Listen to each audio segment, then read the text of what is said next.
These seasoned sports bike riders have just finished a training weekend. Only 10% of it was in handling skills.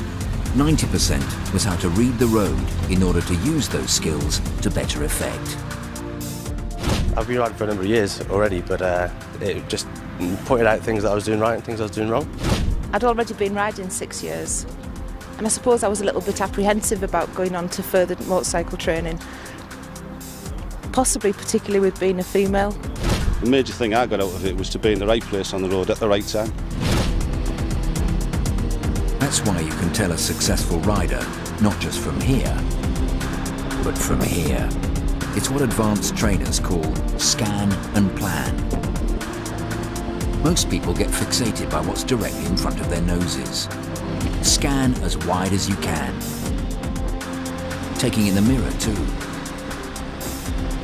As well as your eyes, move your head. Watch.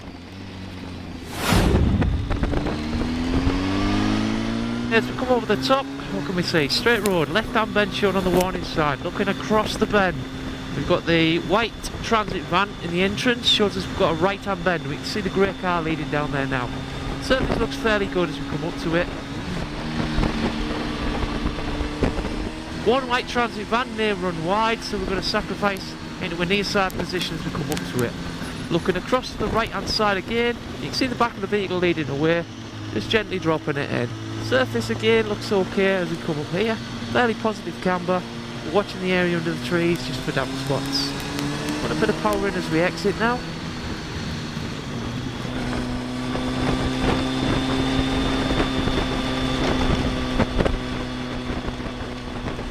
White transit van leading away. And we've got the end of the car here. Watching the farmhouse entrances as we come through. Sticking with the near side position to give me a view in the entrances. As we come up, we've got one vehicle approaching. Road dips down, goes straight, banks left a little further down. Just position as we come up behind the vehicle. Looking across, we can spot the white transit van through the trees again.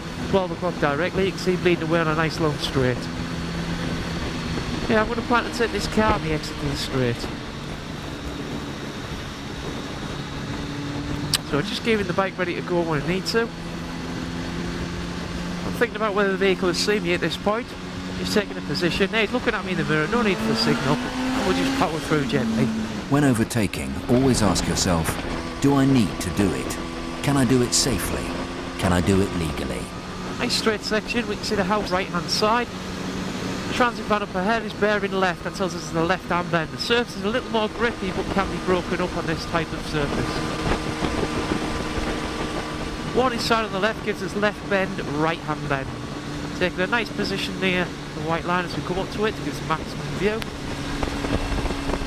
One dog on the right hand side seems to be controlled. White transit van left and oncoming transit van. We can see a junction on the right hand side further down. It's actually on the left position. We're going to take this corner and tighten it up at the end so we can see into it. Again, just adjusting the gear to give me a little bit more engine braking if I need it in that position. Tightening the line up to give us a view around the next one. A few bumps as we come in there. Leading the way with the transit van again. As we come up, taking the position again, nice and neat. Just tidying it up for the car. Okay, we can see a major road there by the look of it. We can see cars approaching from the left hand side. Yellow vehicles still approaching. He's going to be around the area when we get there. So we know we may have to stop at the junction.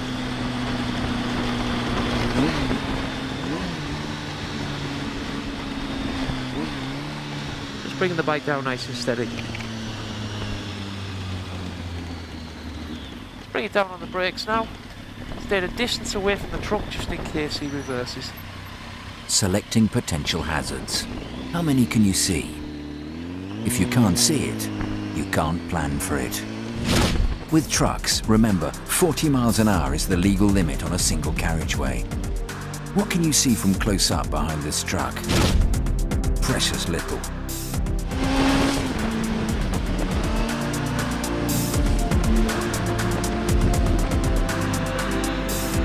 What do you get by backing off? You've seen and planned for him, but has he seen you? Look on both sides, then let him get a good look at you first by holding a wide position. That way, he doesn't swerve into you when you ride past, and he gets a shock. It's especially important if the plates are foreign. The driver's looking in his wing mirror. He's seen you. Gear, revs, road space ahead to move into, extra speed required before next bend. All should be planned before taking this position. Right. Go.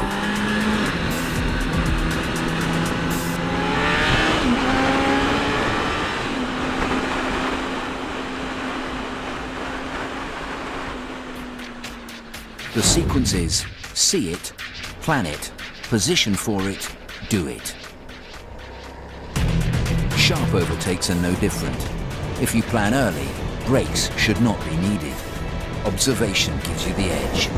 From up there, you can view the landscape. But you can see as much down here by picking up clues that the road gives you. Look as far as you can.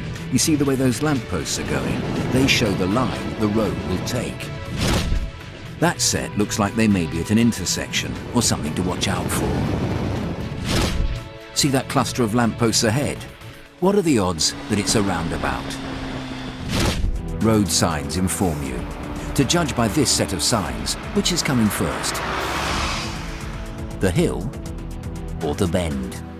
The reading order is top down. But of course you knew that, didn't you?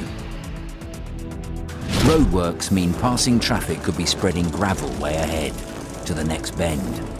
So beware. Use reflective surfaces like windows to look around corners. Put your eyes there before your bike. Can you see what's stopping ahead? Someone's getting up inside that bus. So what's the bus about to do? Worn surfaces decrease grip. With dew or drizzle can become slippery. Use all your senses. See it, feel it, hear it, even smell it.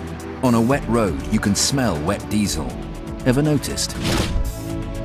It all adds up, a million observational links that tell you what's likely to happen, but only if you know how to read the clues.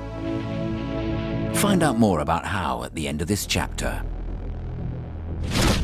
Remember the formula. See it, plan it, position for it, do it. Bear in mind that 54% of motorcycle crashes happen in the country. A quarter involve no other vehicles, and over a third of riders were killed or seriously injured. Could you do with brushing up your techniques after the winter layoff? Reading the road can also give you a performance bonus once you learn the secret of the limit point. You've seen it. It's the point on the road ahead where one side of the road appears to touch the other. When it's way in the distance, the road is obviously straight. Where it gets closer, it means the road's going to bend. If the limit point is coming towards you, it's a sign of a sharp bend and an early warning to slow down. Now it's staying constant. The bend's constant too, and so is your speed. Look, it's starting to move away, which means the road is going to open up and you can put the power on, depending on road conditions. Perhaps earlier than someone who doesn't know their limit points. Put reading the road into practice and you'll gradually find you've a lot more time when riding at pace to make choices based on what you want to do, not have to do. It highlighted a few things that I thought I was doing right, and a few things that it turns out that I wasn't. I feel safer now because being on the right place on the road, I can see further around bends. I know when things are coming at me, and if I need to, then I've got plenty of time to get out of the way. I feel a lot more confident in my own ability now. I've been shown techniques that really help me to make progress more. You can buy little bits for your bike that cost a few pounds, but for the money I spent on this, the best money I ever spent on my bike. Try a course like these guys, or go it alone like these.